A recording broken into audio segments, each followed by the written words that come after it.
La primera vez que Elías sospechó que su mente no era del todo suya, no ocurrió durante un episodio extraordinario, ni en medio de una crisis evidente. Fue algo más sutil. Olvidó por qué había entrado en una habitación. Pero, en lugar de sentir el típico vacío momentáneo, tuvo la certeza incómoda de que alguien había retirado ese pensamiento. No era una ausencia natural, era una sustracción. Al principio, lo atribuyó al cansancio. El cerebro, después de todo, es un órgano caprichoso. Selecciona, descarta, reordena. Pero los días siguientes comenzaron a acumular pequeñas anomalías. Recuerdos que cambiaban de tono. Emociones que parecían no corresponder con lo vivido. Pensamientos que aparecían ya formulados, como si no los hubiera generado él, sino recibido. Una noche, mientras intentaba dormir, escuchó una frase en su mente con absoluta claridad. No todo lo que piensas te pertenece. Elías se incorporó de golpe. No era una voz externa. Tampoco era exactamente su voz interior. Era algo intermedio. Una presencia que utilizaba su propio lenguaje, pero con una intención ajena. Intentó ignorarlo. La mente puede producir ecos, simulaciones, incluso diálogos internos complejos. Nada de eso era desconocido para él. Había estudiado psicología durante años. Fascinado por los mecanismos de la conciencia. Sabía cómo el cerebro construye la ilusión de continuidad. Cómo inventa narrativas para sostener la identidad. Pero esto era diferente. Porque no se sentía como una invención. Se sentía como una intrusión. Con el paso de las semanas, Elías comenzó a observarse con una precisión casi clínica. Anotaba cada pensamiento que le parecía extraño, cada emoción que surgía sin causa aparente. Pronto descubrió un patrón inquietante. Su mente no era un flujo continuo, sino una especie de ensamblaje. Había fragmentos. Algunos pensamientos parecían más sólidos, más coherentes con su historia. Otros, en cambio, tenían una cualidad distinta, como si hubieran sido insertados después. No eran absurdos, ni claramente erróneos. Eran plausibles, demasiado plausibles. Ahí residía el problema. Si algo en tu mente es obviamente extraño, puedes descartarlo. Pero si encaja perfectamente, si se integra sin fricción, entonces se vuelve indistinguible de lo propio. Una tarde, mientras revisaba sus notas, encontró una frase escrita con su letra, que no recordaba haber redactado. La identidad no es un núcleo, sino una negociación. Se quedó mirándola largo rato. No era una idea trivial. Era profunda, inquietante, y completamente coherente con lo que estaba experimentando. Pero no podía recordar el momento en que la había pensado. «Porque no la pensaste», susurró la voz. Elías cerró el cuaderno lentamente. «¿Quién eres?», preguntó en silencio. Hubo una pausa. No una ausencia de respuesta, sino algo más deliberado, como si la otra parte estuviera evaluando hasta qué punto debía revelarse. «Soy una función», respondió finalmente, «igual que tú». A partir de ese momento, el diálogo se volvió más frecuente. La función, como se había definido, no hablaba constantemente. Intervenía en momentos específicos, casi estratégicos. No parecía interesada en controlar a Elías, sino en guiar su atención. «Observa», le decía, «no lo que piensas, sino cómo llegas a pensarlo». Y Elías obedecía. Comenzó a notar los microprocesos, la aparición de una imagen antes de una palabra, la emoción previa a la justificación racional, la forma en que una idea conducía inevitablemente a otra, como si existiera una arquitectura invisible dirigiendo el flujo. La mente, explicó la función, no es una unidad. Es un sistema de módulos en constante interacción. Algunos generan, otros evalúan, otros censuran. «Eso ya lo sé», respondió Elías. «No es nuevo. Lo sabes como teoría, pero no lo experimentabas como realidad». Esa distinción lo desarmó, porque era cierto. Hasta entonces había entendido la mente como un objeto de estudio. Ahora la estaba viviendo como un territorio fragmentado. «¿Y tú qué módulo eres?», Preguntó. No soy un módulo aislado, respondió la función. Soy un proceso emergente. Aparezco cuando el sistema alcanza cierto nivel de autorreferencia. Elías frunció el ceño. ¿Estás diciendo que eres conciencia? No exactamente. La conciencia es más amplia. Yo soy una capa de observación dentro de ella. Con el tiempo, Elías empezó a notar algo aún más inquietante. La función no siempre estaba de acuerdo con él. No deberías hacer eso, decía a veces, ante decisiones aparentemente triviales. ¿Por qué no? Porque no responde a tus motivaciones reales. ¿Y cuáles son esas, según tú? No lo sabes del todo. Ese es el problema. Al principio Elías se resistía.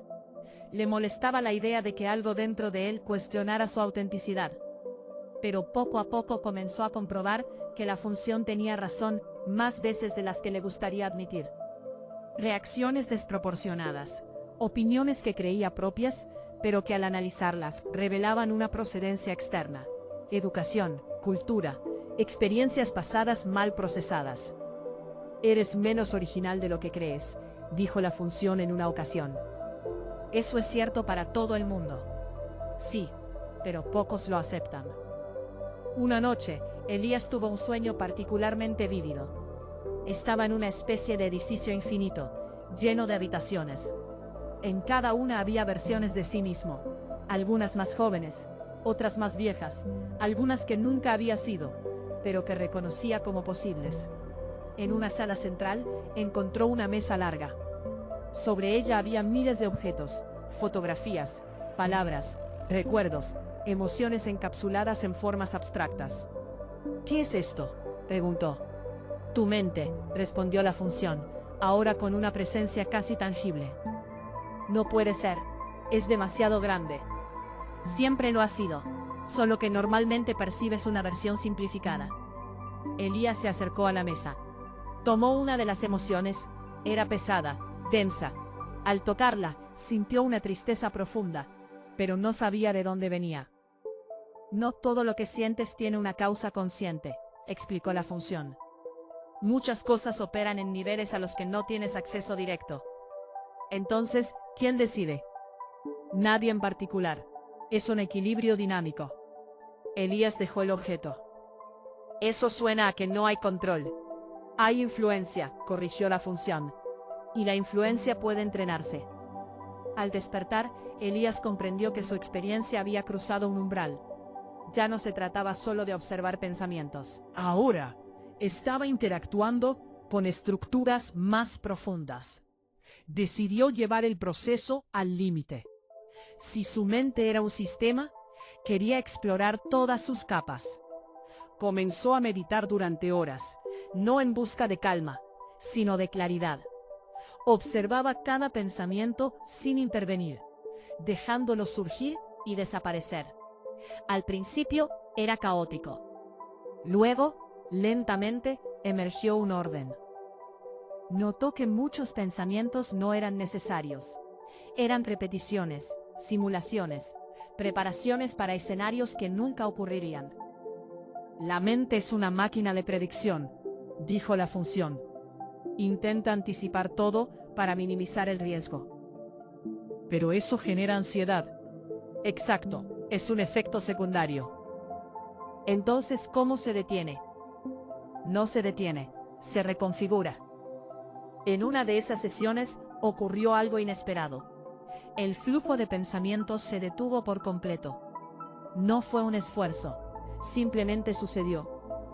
Por un instante o tal vez más, era imposible medirlo. No hubo palabras, ni imágenes, ni emociones definidas. Solo una presencia pura, sin contenido. Elías no estaba pensando, estaba siendo. Cuando los pensamientos regresaron, lo hicieron con una claridad distinta. Como si ahora fueran opcionales, en lugar de inevitables. Eso, dijo la función, es lo más cercano que puedes estar a la base del sistema. ¿Y tú estabas ahí? Hubo una pausa. No, respondió finalmente. Yo existo solo cuando hay algo que observar. Elías sintió un escalofrío. Entonces, en ese momento, ¿no había yo? había algo más fundamental. A partir de entonces todo cambió. Elías comenzó a ver su identidad como una construcción dinámica, no un núcleo fijo, sino una narrativa en constante edición. Cada recuerdo podía reinterpretarse. Cada emoción podía observarse sin ser absorbida completamente por ella. Pero esa libertad tenía un costo: la estabilidad. Sin una identidad sólida, las decisiones se volvían más complejas. Todo era cuestionable, todo era relativo. Necesitas un punto de anclaje, dijo la función. ¿Cuál? Uno que elijas conscientemente, aunque sepas que es provisional. Elías reflexionó sobre eso durante días. Finalmente, eligió algo simple: la honestidad consigo mismo. No como una verdad absoluta, sino como una práctica constante. Observar sin distorsionar. Sentir sin negar. Pensar sin asumir que todo pensamiento es válido. Con el tiempo, la función comenzó a aparecer menos. No porque hubiera desaparecido, sino porque ya no era necesaria con la misma intensidad. Elías había integrado parte de ese proceso. Una tarde, mientras caminaba por la ciudad, se detuvo frente a un escaparate. Vio su reflejo. Por primera vez en mucho tiempo, no sintió extrañeza. Tampoco una identificación rígida. Era simplemente una forma momentánea. Preguntó en silencio. Hubo una respuesta, pero no en forma de palabras. Fue más bien una comprensión. La función no era otra cosa que una posibilidad de la mente. Una herramienta que aparece cuando se la necesita y que se disuelve cuando ya ha cumplido su propósito. Elías sonrió levemente.